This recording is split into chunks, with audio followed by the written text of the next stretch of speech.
This presentation is available for MCLE self-study credit.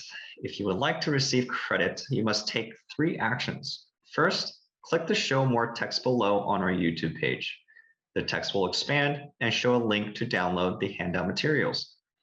Once you finish watching this presentation, please click the quiz link to receive self-study credit. Once the quiz is successfully completed, you will receive a certificate via email within 72 hours. We hope you enjoy the presentation.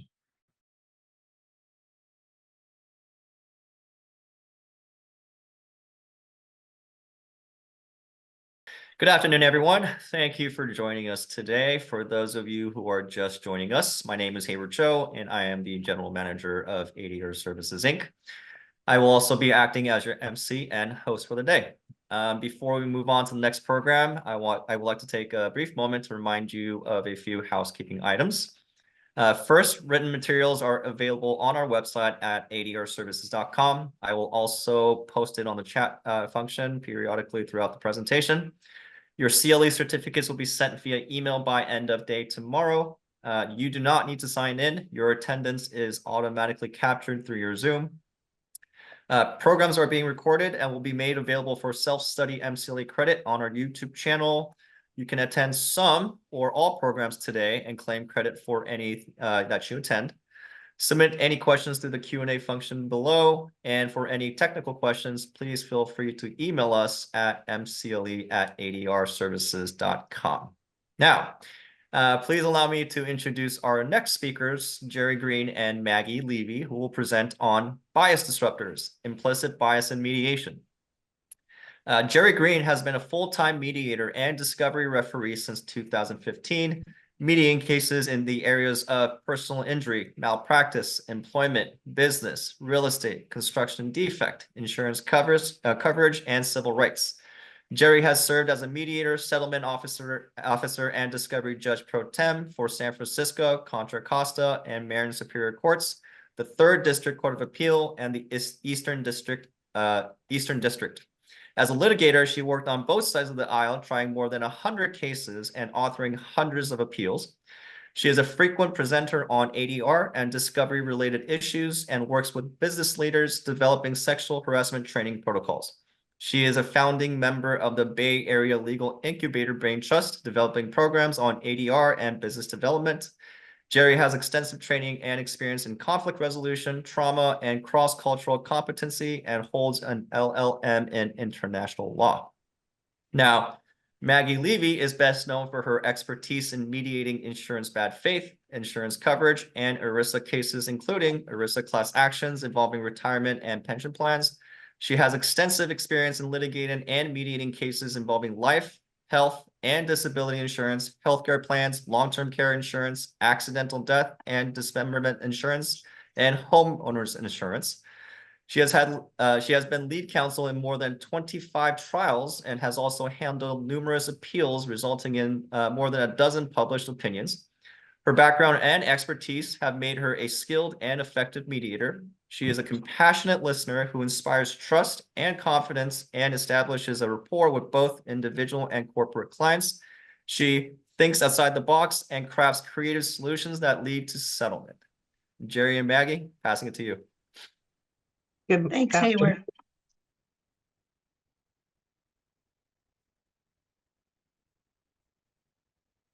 Well, what is implicit bias? That's one of the first things we want to talk about today. Other than the fact that it's a credit that you need to satisfy the State Bar of California, and you need it by February 1, implicit bias is really unconscious bias. It is composed of unconscious attitudes or stereotypes based on years or generations of data accumulation. And they are particularly challenging because they may produce behaviors that diverge from a person's stated beliefs or principles. As much as we like to think that we are not biased, all of us have implicit biases. They are formed from your upbringing, your life experience, everything that you encounter during your lifetime. Even mediators, such as Geri and me, have biases, although we would like to portray ourselves as 100% neutral. There are biases that enter into everyone's psyche. And if you think that you're an exception to the rule, that you're the one person that doesn't have biases, it may change your mind to know that the higher your IQ, the more likely you are to have implicit biases. The reason for this is you think and recognize patterns more quickly and are more apt to adapt stereotypes than someone with a lower IQ. So probably not a good idea to brag that you don't have implicit bias. One of the examples that Adam Grant gives in his book called Think Again, which Geri and I read before preparing our presentation, is he said that his favorite bias is the I'm not biased bias, for those of us who think we might be totally objective. So the brighter you are, the harder you fall, as Adam Grant says. And I just have to say, hello, everybody. I love this quote. I love this quote because it was Stanley Mosk, and he nailed it. And it was 1981. This is not a new thing. It's been burdening the legal profession for a very long time. I was talking to a friend of mine the other day saying, oh, I'm going to give this presentation on implicit bias, to which she said, Geri, once you talk about it, doesn't it become explicit? And I had to think about that and say, I'm sure most of us feel the same way. Once we know it's there, it's no longer an implicit bias. We don't have to worry about it anymore. But that's not true. Close with your eyes with me for a second and imagine this.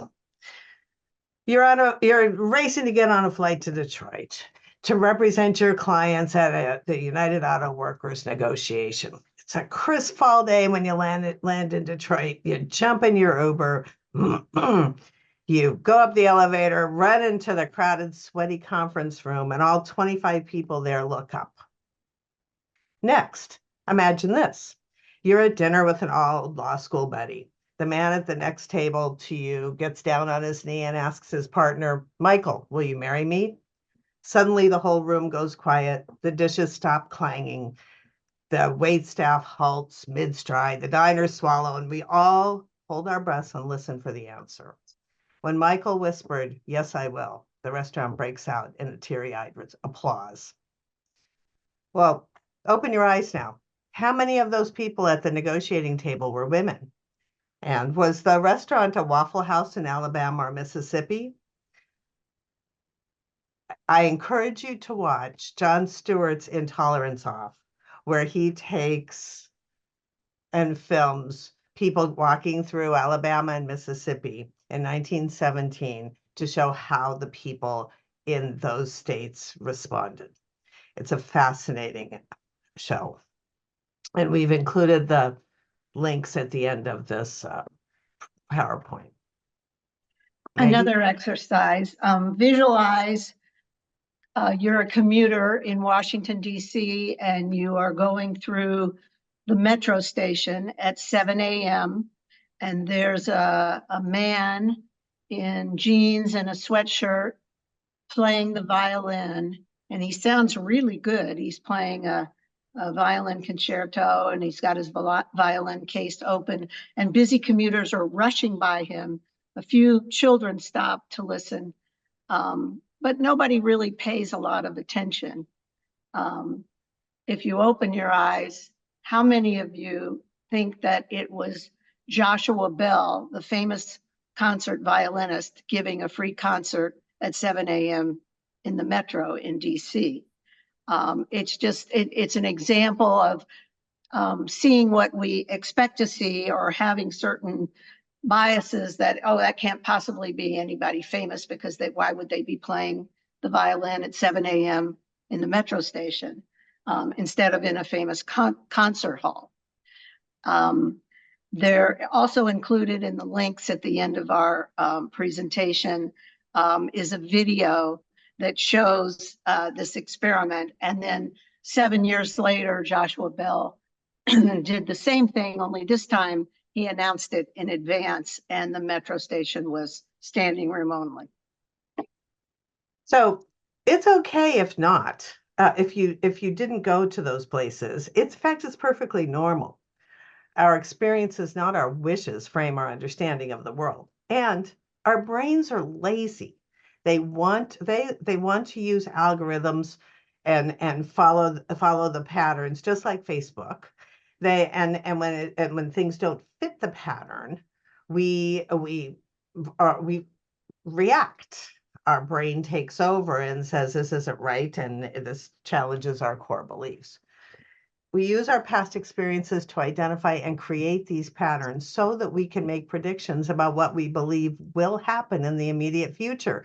So our brains don't have to think. Our brains are constantly trying to find ways that they don't have to work.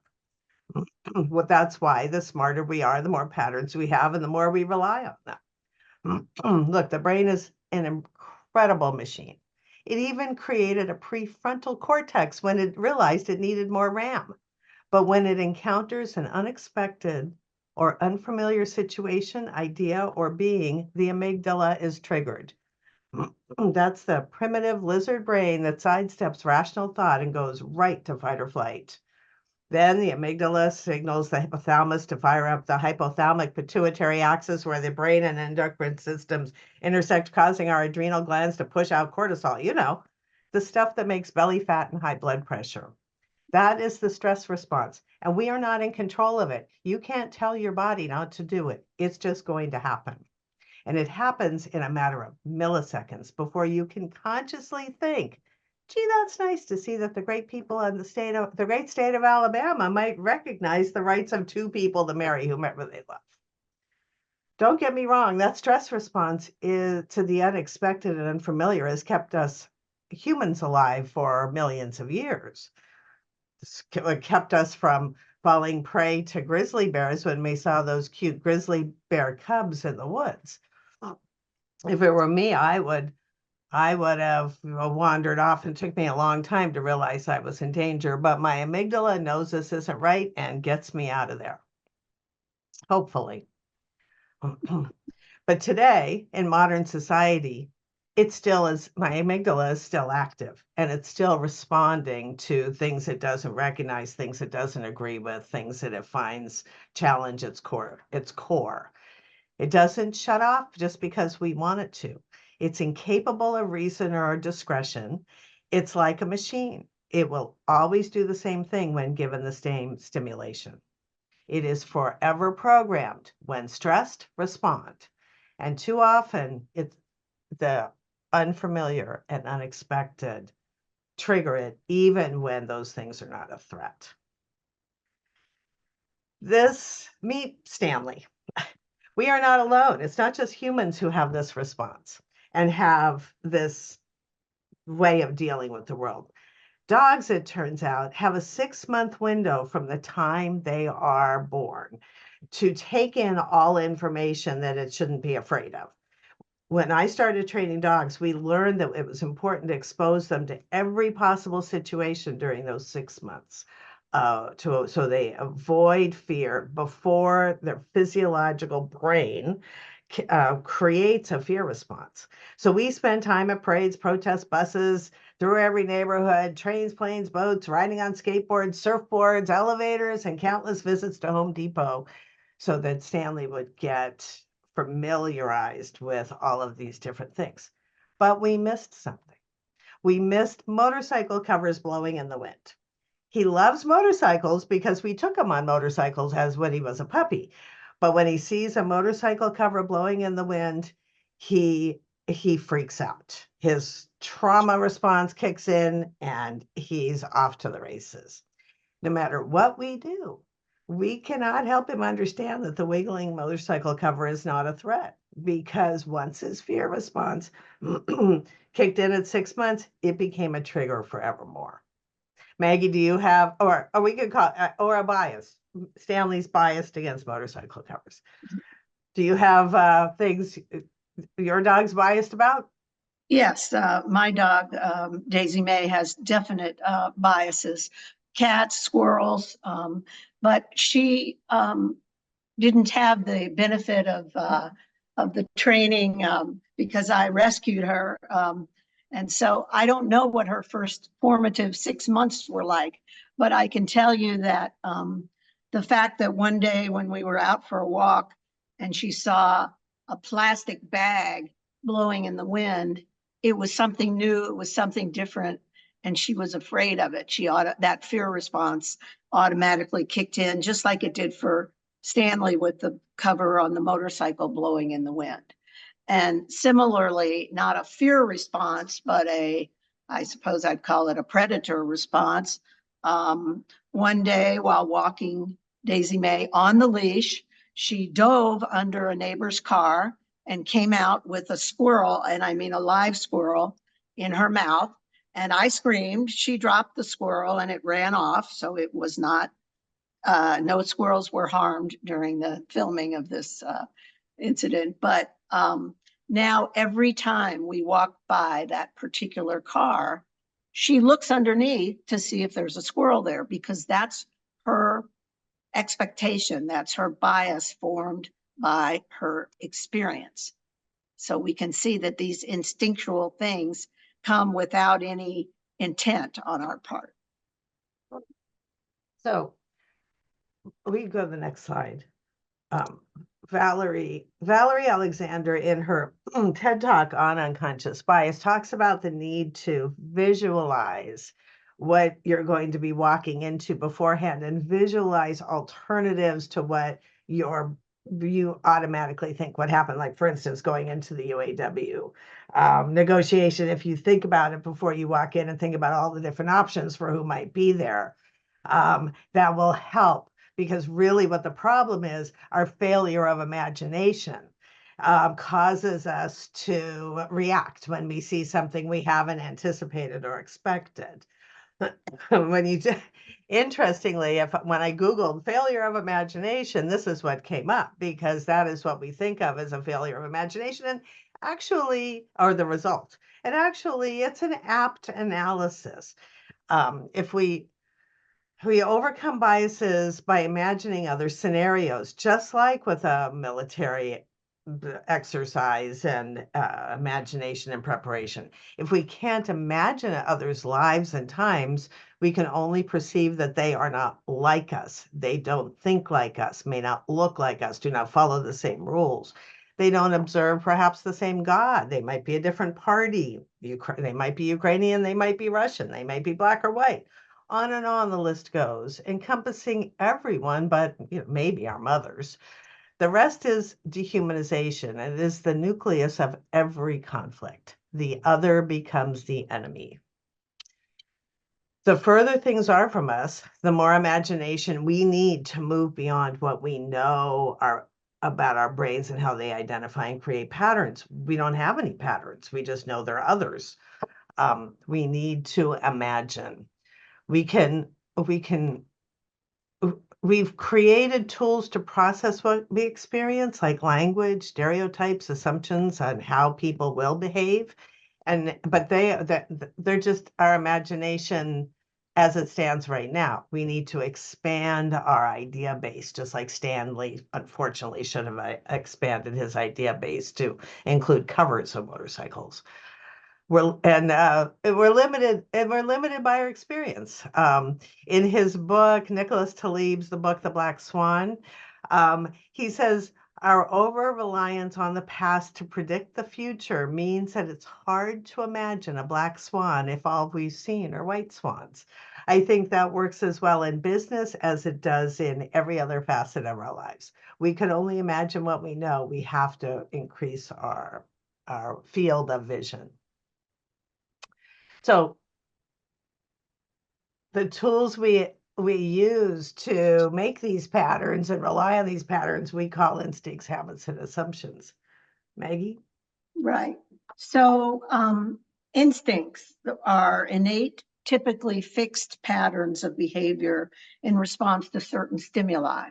Instincts would be the Daisy May going after the squirrel or the cat It's an instinct. It's something that that isn't conscious. It just is programmed into a dog. But in terms of human beings, we often were taught, and I know my 7th grade math teacher, Mrs. Swan, told us that your first instinct is usually the best. So if you're taking a multiple choice test, you should always stick with your initial reaction or your initial answer. And I followed that throughout, you know, SATs and LSATs and the bar exam, and have always until recently thought that was correct.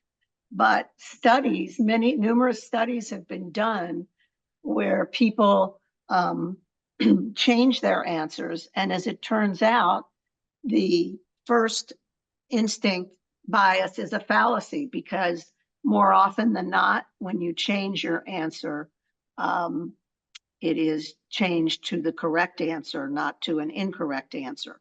It turns out that we tend to remember the ones that we changed and they were incorrect, and forget the ones that we changed and they were correct. Our brains just skip over that. So it is not necessarily true that your first instinct is your best instinct.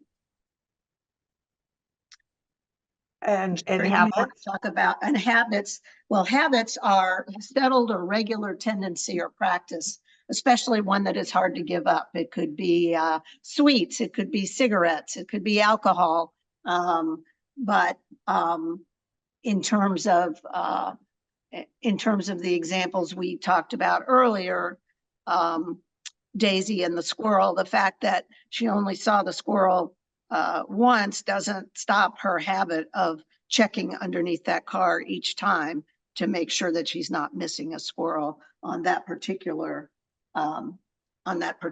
occasion. And assumptions are a thing that is accepted as true or is certain to happen without proof, right? I think these 3 tools we came into sharp question in the last 4 years with what we've dealt with COVID and the pandemic. Our instincts, our habits, our assumptions combined to make us, well, they were all called into question.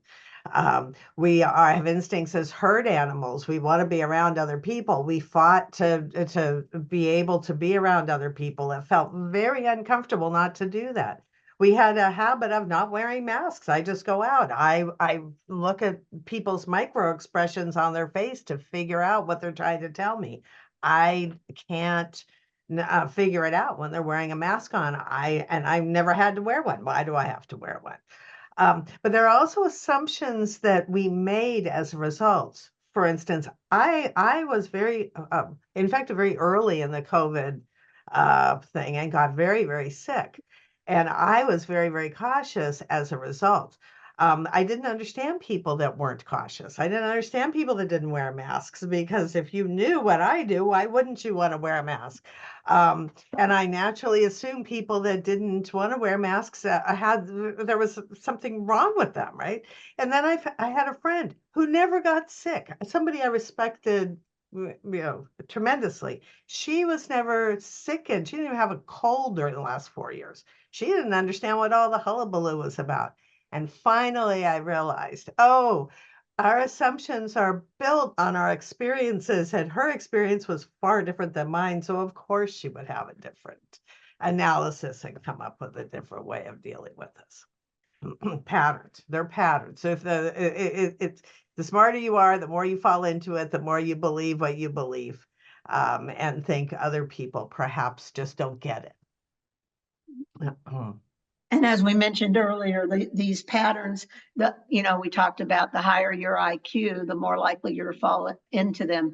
That's because you recognize the patterns more quickly and fall into these stereotypes. So you go, the next slide. So these are the 5 common biases that impact mediation and negotiation. We'll talk about these separately, but just basically affinity bias a bias in favor of someone who's more like you than different from you. A confirmation bias is you see what you expect to see, but you don't see what you aren't expecting to see, or you ignore what you're not expecting to see. Desirability bias is you see what you want to see, and you either discount or ignore what you don't want to see. And then binary bias, you have only two choices. You see everything as black or white, right or wrong. There's no in between. There's no shades of gray or no room for compromise. This is a big problem, obviously, in mediation. And then anchor bias, and we'll talk again in more detail about that, is seeing a particular value, and that influences your overall assessment of what's going on. Geri, can you talk a little bit about affinity bias? Sure. So I think for me, one of the best examples of affinity bias is Elvis Presley. When Sun Records, the Sam Phillips at Sun Records, could not get the white stations in Memphis to play That's All Right Mama, which was Elvis's first record, because they were convinced that Elvis must be black. And they wouldn't even play it when they found out he was white, because they were afraid their listeners wouldn't listen to it because he sounded like he was black. They finally agreed to play it when Phillips said, "You introduce him telling the listeners that Elvis is from Hume High School." And so once they realized there was some familiarity, they would listen. And we all know what happened. The doors blew open for music starting to cross the racial divide. Confirmation and desirability bias frequently come up in mediation when, for example, the mediator is in a breakout room with one party and its counsel and points out a weakness in that party's case. And often the counsel will basically just come back to the strong point of his case, ignoring the weakness rather than dealing with it and addressing it. So it's seeing what we want to see, not seeing what we don't want to see, or seeing what we hope to see and expect to see, and ignoring the rest. It's a frequent obstacle in mediation if you can't see the other side's position, if you can only see one side's position. And then, of course, that bleeds into binary bias, the black or white, 100% right or wrong. And in order to have a successful mediation, we have to leave that outside the door. And in fact, try to leave it outside the door in other situations, not just in mediations.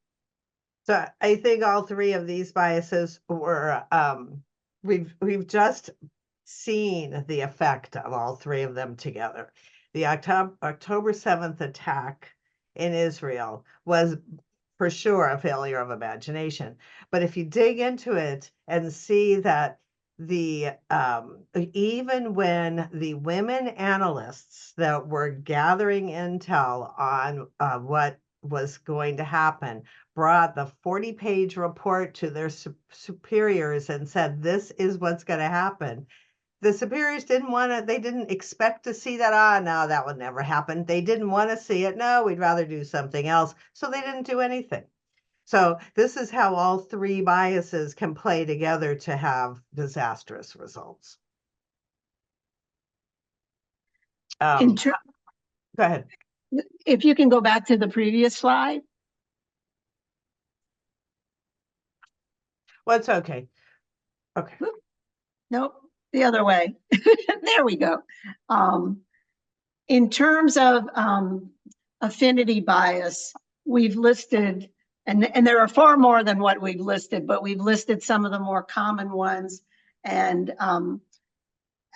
many of these come up in in mediation, but separate and apart from mediation, examples of implicit bias in terms of gender. There have been lots of studies done with respect to hiring practices, and one in particular, some scientists were hiring a lab assistant, and they were given two identical resumes, 100% identical, except one had the name Jennifer on it and the other one had the name John on it. So in other words, the only difference between the resumes was one was a woman and one was a man. The men were hired 3 times as often as the women, and even with the same qualifications. And interestingly, when the scientists were asked what the starting pay should be, the starting pay for the men was about 25% higher than the starting pay for Jennifer if Jennifer was hired. So this type of bias has been recognized to such an extent that sometimes now some of the premier symphony orchestras around the world will have blind auditions where auditions are conducted behind a screen so that the listeners, the evaluators, are not looking at the person, they are merely listening to them. And it has resulted in a significant increase in the number of women in symphony orchestras. Similar studies have shown that there's racial bias in, for example, NBA basketball referees. The Black referees tend to call more fouls on the white players than on the Black players. The white referees tend to call more fouls on the Black players than the white players. Other instances of affinity bias include a doctor's treatment of patients who are obese or overweight. They don't tend to be as attentive or pay as much attention or be as diligent when dealing with a patient who is overweight as opposed to a patient who is thin and fit. Similarly, patients who have a doctor who is overweight don't tend to pay as much attention to the doctor's instructions as they would to a doctor who is fit or not overweight. So another example of affinity bias, the first time Geri and I met, in our first time that we were talking about this program, I noticed in the background I guess it's a poster or a photograph or an art piece that says, "Say hey" something, which I knew referred to Willie Mays, and she's in the Bay Area. So I assumed, aha, she's a Giants fan. I happen to be a rabid Dodger fan. So that bias entered into my mind until we talked about it, and she told me that she's really a Dodger fan, and that was her husband who was the Giants fan. Geri, can you think of some other examples of affinity bias and ways that they might impact mediation? Sure. So, the Americans have a belief, we grow up with a belief system that if I'm looking at you in the eye, I'm telling you the truth. Eye contact is extraordinarily important in our culture. While there are many cultures where eye contact is a show of disrespect, it is not indicative of truthfulness at all. And it's difficult as perhaps as a mediator or a lawyer or anybody involved in a negotiation to be able to cross that divide and realize that the person on the other side of the table may be just as, they're showing you respect and honesty by not looking at you. That's something we have to consciously always remind ourselves about. Also, language, when you're in the course of a negotiation and somebody has an interpreter, it may make the mediator or the other side less able to be flexible because their brains are working so hard to understand what's being told, or they're becoming impatient because things are taking longer than they normally do. They're getting hungry. There's actually a hunger bias. They get fatigued. There's a fatigue bias. And what happens when we get into those places in our brain is our brains want to make quick decisions and not think. They just want to get through it. They are trying to get us to lunch or to rest or whatever it is we physiologically need. So they'll override our want to be fair, open, neutral, flexible, tolerant people. So keeping those things in mind is really an important way to make sure you're doing your best to, override your animal instincts. Another thing that comes up in mediations, even lawyer bias, the stereotypes of the plaintiff's lawyer is always going to exaggerate or ask for the moon. The defense lawyer is always going to deflect and deny that his client, his or her client, did anything wrong. Yeah, Stereotypes. Go ahead, Geri. I agree with that. I think that specialization in the legal field has really made us only see one type of client. Well, for a defense person, yeah, you only see, insurers. If you're plaintiffs, depending on what kind of case, you only see a certain ilk of person or client. And so it makes us start to otherize the other side. When people were in general practice, they saw everybody and they were much more able to stand in the other person's shoes. I think one of the things that Geri and I also talked about when we were preparing for this is the fact that many mediators are tend to be more mature. I could use the word older, but I'll say more mature. And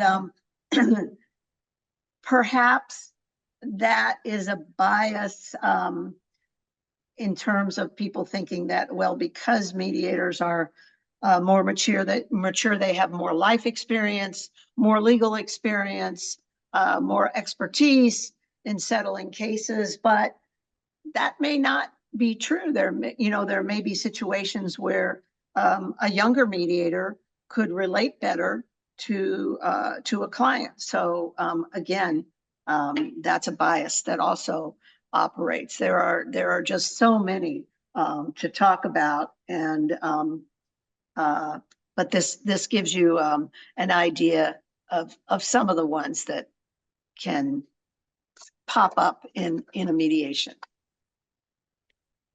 So what can we do about it? Right? If our bodies just do this and we can't, we don't have any control over it, do we just lay down and give in?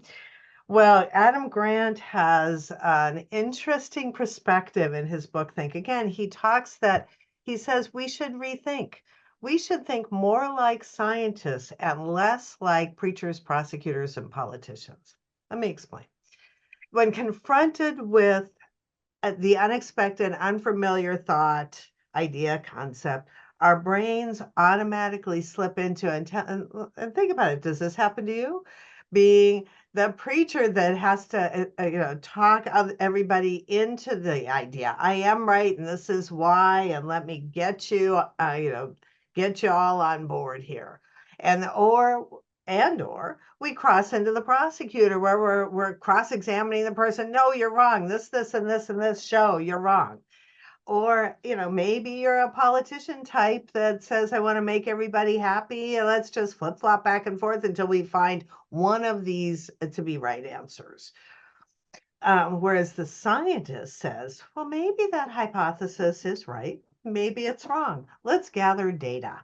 Let's go figure out what I have this belief system in my head. I believe X. I believe everybody should wear masks. Let's go look at the data and see if that's true.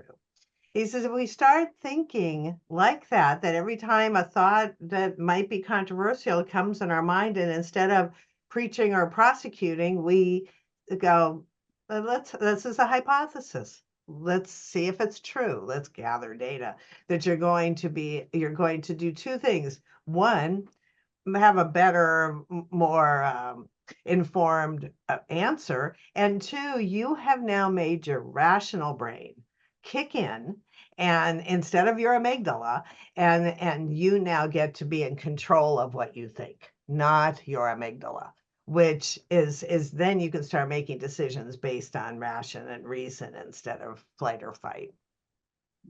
An example of this that I noticed just in the last couple of days, the news was covering the 30th anniversary of the Northridge earthquake, and talking all about everything that had happened. And they showed Dr. Lucy Jones, who everybody refers to as the earthquake lady, which she hates. And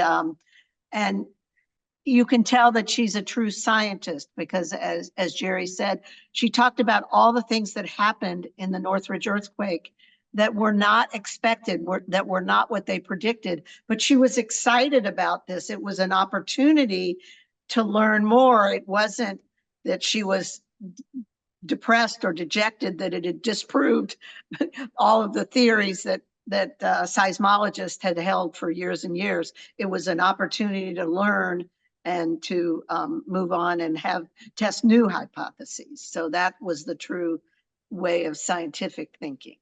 So I ask you all to hypothesize, well, why not be scientists? What's wrong with that approach as opposed to jumping in to preach or prosecute?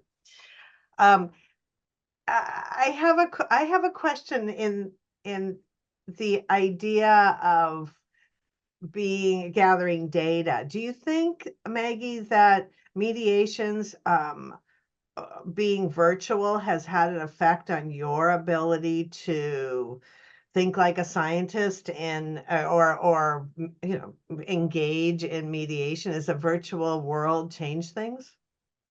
I think I know Geri and I disagree on this, but for me, I think it's actually been helpful, because for me, I think some of the assumptions and biases that I might have if I were mediating in person in ADR services offices, and I saw the parties outside of their normal environment, I might have certain biases or stereotypes, but when I see them in their own home with their dog or their cat or their kids going through the room, or their spouses, or, and I see what's on the walls of their house, or what, things we have more, it seems, common ground and things to talk about than you would if you were in the in-person mediation. So I have really found it in some ways, I think, to be helpful.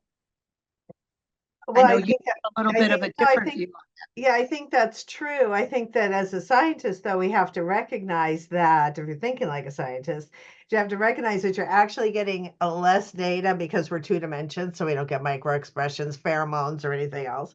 You're only seeing this clip, like you only see the Giants poster behind me. You don't see the Dodgers stuff that might be in the rest of my house. So you only get this bit of data. So you have to check yourself. And since we have a tendency to rely on biases when we don't have any other information, we have to remind ourselves that that's happening. But, I think on the other hand, somebody, when we had to wear masks, and if we were in person and we were talking to each other, that we only saw people's eyes, we couldn't see enough in person, that on screen I actually get to see your whole face, I get to see your mouth moving, I get to see you up close and personal. So I got more data in that regard. So it's a balance, and you just have to remember that you might not be seeing the whole picture. Right. And I did have one mediation where, despite the fact that I asked everyone to connect on their own device, even if they were in the same office as their attorney or their colleague, I had 3 plaintiffs with masks on, sitting on a couch about 20 feet away from the computer, which was in the lawyer's office. So I was not able to really make eye contact or see them at all. That was a virtual mediation that was extremely difficult because of those circumstances. So the next side of enjoying being wrong is, and overcoming binary bias is really a bias that comes up that we deal with all day long in mediations. People are on one side or the other. Maggie can talk about that, you know, you're right, I'm wrong, I'm right, you're wrong is where we start. And our jobs as mediators is to overcome that. And so how do we do that? The first the first thing is you have to enjoy being wrong. If you're a scientist, you're not trying to prove yourself right. You're just, like Maggie was talking about, the earthquake queen. She enjoyed the fact that she learned her theories about earthquakes were wrong because we learned something. And enjoying the idea of learning as opposed to the idea of being right is what a scientist does. We want to move the envelope to the next place. Messy is good. Life is complicated. It's not mask or no mask. Perhaps we all want to stay healthy. So maybe we mask when infection rates are up, and don't mask when they're down, because not only do we all want to stay healthy, we all want to see each other in person and be able to enjoy our herd. Maggie? And in terms of, you know, messy is good and it's complicated, that's getting away from the binary bias of I'm right, they're wrong. And many times that's why in a mediation, the mediator is pointing out to you and your client, not only the strengths of your case, but, well, what if this happens? What if, you know, what if the other side testifies this, or what if this witness testifies that? Just to try to give you an opportunity to see all the intricacies, not just see the black and white, but see all the in-between possibilities and things that that a jury might see, or that a judge might see if the case were to go to trial. Similarly, a lot of times people are reluctant or not happy when parties show emotions, but emotions are a part of the process. And to a certain extent, there's a gender bias there, because not often, although I have seen it happen, not often do men cry. More often women do, but in many of my mediations, there's a party who has suffered either physically or emotionally, and being able to talk about that and express their emotions in a mediation is very important to the mediation process. It often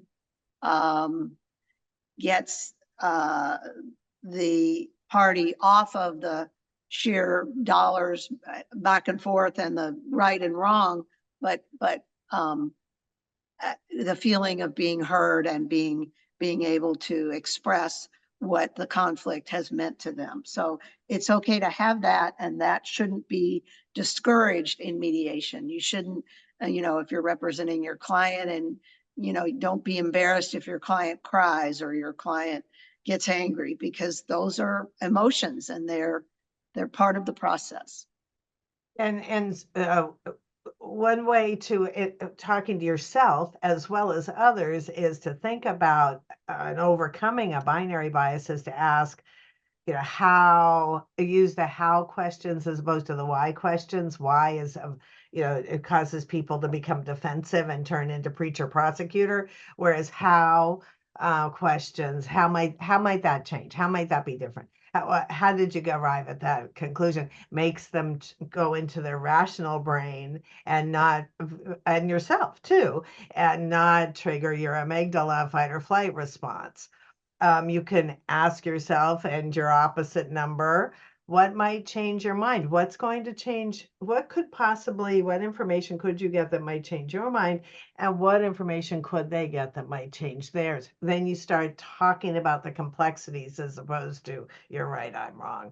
And of course, acknowledging common ground, which emotions oftentimes help people realize, oh, gee, I feel that way too. And the emotion becomes the common ground at times. So it's well worth thinking about and trying to find with each other and the pathway to resolution. And sometimes in a mediation, common ground can just be one small factor that the parties agree on, because it gives them hope that if they can agree on that, then maybe they can actually reach agreement on the entire case or on other aspects of the case. So it's an important thing to do.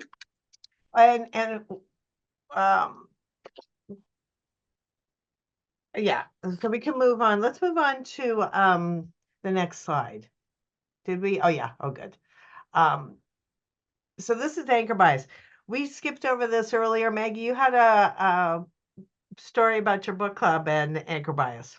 Right. So anchor bias, I'll talk about it in a personal situation, and then we'll both talk about it in terms of mediation. But I belong to a book club at the local library, and I went the other night, and the way it works is you go around the table and everybody takes 2 minutes to basically say what they think of the book that we just read and rate it on a scale of 1 to 10.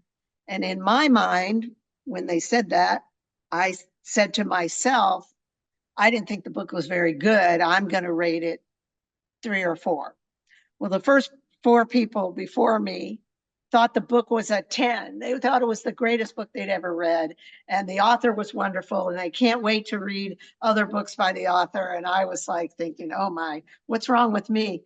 So that anchored me in such a way that when it got to be my turn, instead of saying 3 to 4, I still said I really didn't like the book. I didn't think it was very good. I said I'd rate it a 5 or a 6. I changed what I was thinking based on what other people had said, even though I don't like to admit that I did that, but I really did. And to me, that was an example of anchor bias, because I still really believe that it was a 3 or a 4, but I didn't want to speak up and be so different than everybody else, in the sense that I would be saying either I'm an idiot because I didn't, like it, or you all are idiots because you did like it. And so anchor bias is interesting, is an interesting bias to look at, because unlike the other ones we talk about and we know are here, we can actually scientifically measure it. And it has happened before. And so maybe we can learn some lessons from how we can deal with anchor bias if we can apply to our other biases. So one of the ways that they scientifically figured out that and measured anchor bias was the San Francisco Exploratorium asked people, what is the height? What do you think the tallest redwood is? Is it more or less 1,200 feet? And then they asked a second group, is the height more or less 180 feet? Now, 1,200 feet is the height of the Empire State Building. 180 feet is a 15-story building, right? So but the mean estimates were between the lower group their mean estimate was 562 feet, or a 308, or a very large building, half the Empire State Building. And the other group was 1,020, the higher group. So there was a 500-foot difference between the two.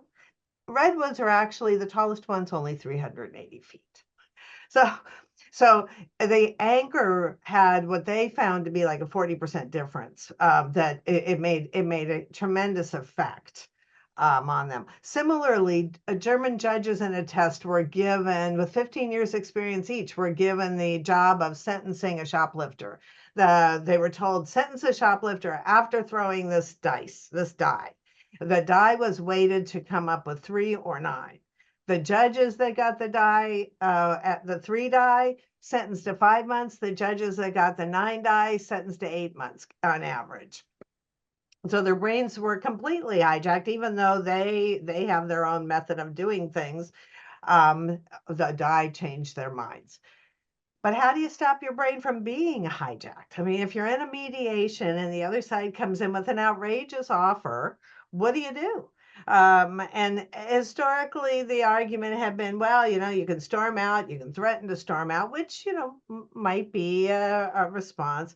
But recently, scientists have found that if you focus yourself on the question of why is that anchor wrong, and you make yourself go through a detailed rational reaction thought process of why that anchor is wrong, it'll kick your brain into the rational side and not allow your bias to take over, so you can start to look at things more rationally. So whenever you get a number, start thinking about, why is that wrong? Is it wrong? Can I negate that in my own self? And then you can start to move in a more reasonable, rational way as opposed to emotional.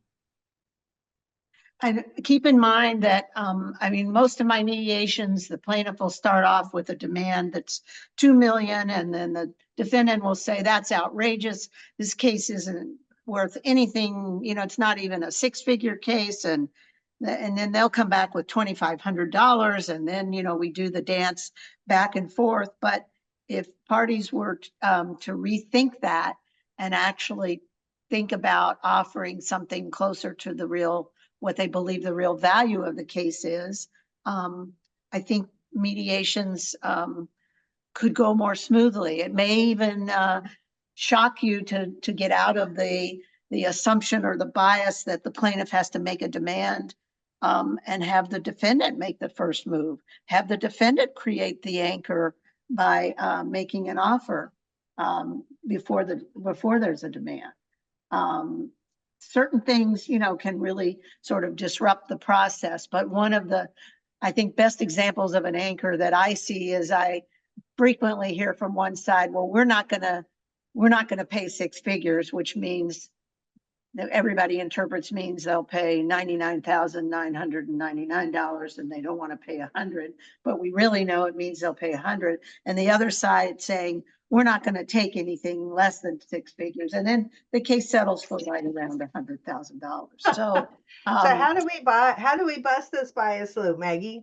I think there is a issue of, Valerie Alexander talks about visualize, like I talked about earlier, visualize what's going to happen, and then examine what your behaviors are going to be in terms of, while you're visualizing, before you walk in, what am I going to do? How am I going to behave? What are all the possibilities here? Check your data, make sure your rational brain is always employed. And when you feel yourself or you think this might be a reaction, get your rational brain in there so that you can override the triggered reaction. Consider this. More than 2 billion children have been born into this world since the US elected a Black president. And for more than 500 million, the only VP of the United States they've known has been a Black woman. They no longer have a failure of imagination about who can be president. Regardless of your beliefs or politics, the reality has now been normalized and is familiar to billions of people worldwide. And it's expected that a woman will walk on the moon for the very first time in the near future. Maggie, what methods of disruption do you use? So I use, after reading and studying about this, the pause approach. And the pause approach is a mnemonic device to help us remember what to do in order to avoid and try to counteract or disrupt the implicit bias that might otherwise govern our actions or our words. Number one, pay attention. Think before you speak or before you act. Acknowledge your assumptions. Understand your perspective and seek different perspectives. So that's the scientist that we talked about, being willing and being open to other views and perspectives.